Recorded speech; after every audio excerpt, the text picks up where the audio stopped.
Welcome to Angeles world. ഞാൻ ചെയ്യാൻ പോകുന്നത് ബോട്ടിയും കായും കൂടി വെക്കാനാണ്.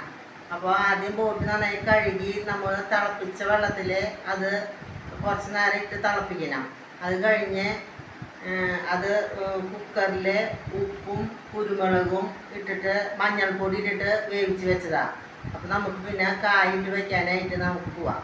അപ്പോൾ ബോട്ടി കായും കൂടി വെക്കാനായിട്ട് നമ്മൾ അടുപ്പത്ത് ചീഞ്ചട്ടി വെച്ചിട്ടുണ്ട്. അതിൽ 2 ടേബിൾ സ്പൂൺ ഓയിൽ ഇട്ടിട്ടുണ്ട്. അതിൽ 2 ചെറിയ കറുവപ്പട്ടയും പിന്നെ ഒരു ഏലക്കായ 2 ഗ്രാമ്പും ഇടാം.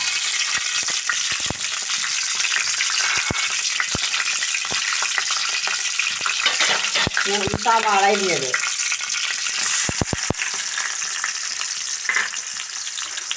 ഇഞ്ചി വെളുത്തുള്ളി പേസ്റ്റ്,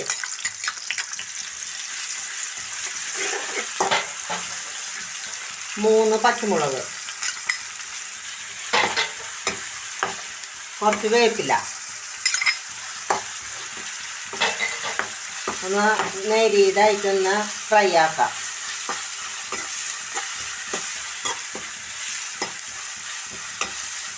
അപ്പോൾ നമ്മൾ വെച്ച സവാളയൊക്കെ നേരിയതായിട്ടൊന്ന് ഫ്രൈ ആയിട്ടുണ്ട്. പിന്നെ അതിലേക്ക് മസാല കൂട്ട് വേണം. ഒരു 1/2 സ്പൂൺ മഞ്ഞൾപ്പൊടി, ഒരു 1.5 സ്പൂൺ മുളക് പൊടി,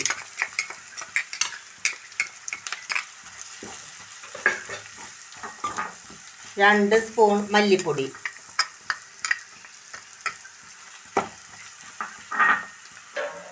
ഒരു സ്പൂൺ പെരിഞ്ജീരകപ്പൊടി,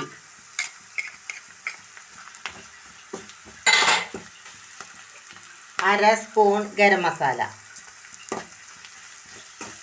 നന്നായിട്ട് മിക്സാക്കി കൊടുക്കാം.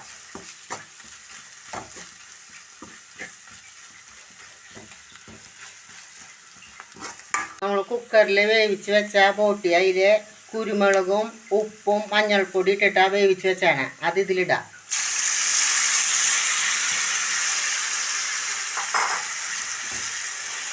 അതുപോലെ നേന്ത്രക്കായ ഉപ്പിട്ട് വേവിച്ചത് ഇതിലിടാം. നന്നായിട്ട് മിക്സാക്കി കൊടുക്കാം. നന്നായിട്ട് മിക്സാക്കി കൊടുക്കാം.